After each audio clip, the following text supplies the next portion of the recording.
వరంగల్లో 10 కోట్ల బంగారం చోరీ. ఎస్బీఐ లాకర్ నుంచి ఎత్తుకెళ్లిన దొంగలు. గ్యాస్ కట్టర్తో కిటికీని కట్ చేసి లోనికి. Alarm system damage. CC footage అపహరణ. విస్తృతంగా గాలిస్తున్న పోలీసులు. త్వరలోనే పట్టుకుంటామని వెల్లడి. వరంగల్ జిల్లాలో భారీ చోరీ జరిగింది. ఎస్బీఐ బ్యాంకుల్లోని లాకర్లో ఉంచిన 10 కోట్ల విలువైన బంగారం అపహరణకు గురైంది. గ్యాస్ కట్టర్ సాయంతో బ్యాంక్ కిటికీలను కట్ చేసి లోపలికి చొరబడిన దొంగలు లాకర్లోని బంగారాన్ని ఎత్తుకెళ్లిపోయారు. దీంతో బ్యాంక్ సిబ్బంది పోలీసులను ఆశ్రయించారు. రాయపత్తి ఎస్బీఐ బ్యాంకులో ఈ భారీ దొంగతనం జరిగింది. మరి నిన్న విజయోత్సవ సవాలని పెట్టిండ్రు అటు మరి మొత్తం కాంగ్రెస్ వాళ్ళు వచ్చిన మరి ఈ రాష్ట్రాన్ని చోరీ చేస్తాను.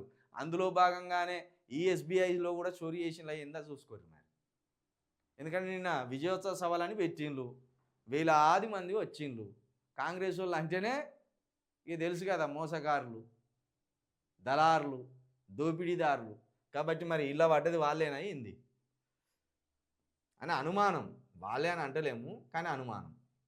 100 కోట్ల సైబర్ స్కామ్. చైనా వ్యక్తి అరెస్ట్. వాట్సాప్లో ఆన్లైన్ స్టాక్ ట్రేడింగ్ పేరిట భారీ మోసం. ట్రైనింగ్ సెషన్ల పేరుతో ఫేక్ కంపెనీల్లో పెట్టుబడి. మొదట పలు అకౌంట్లకు డబ్బు ట్రాన్స్ఫర్, ఆ తర్వాత ఒకే ఖాతాలోకి అదుపులోకి తీసుకున్న ఢిల్లీ పోలీసులు. 100 కోట్ల సైబర్ స్కామ్ జరిగిందట. షేనోడు చేతివాటం గట్టిగానే ఉన్నారు. అక్కడి నుంచి వచ్చి ఇక్కడ 100 కోట్లకు టోపీ పెట్టిండు. ఇక మన ఢిల్లీ పోలీసులు పట్టుకున్నారు కానీ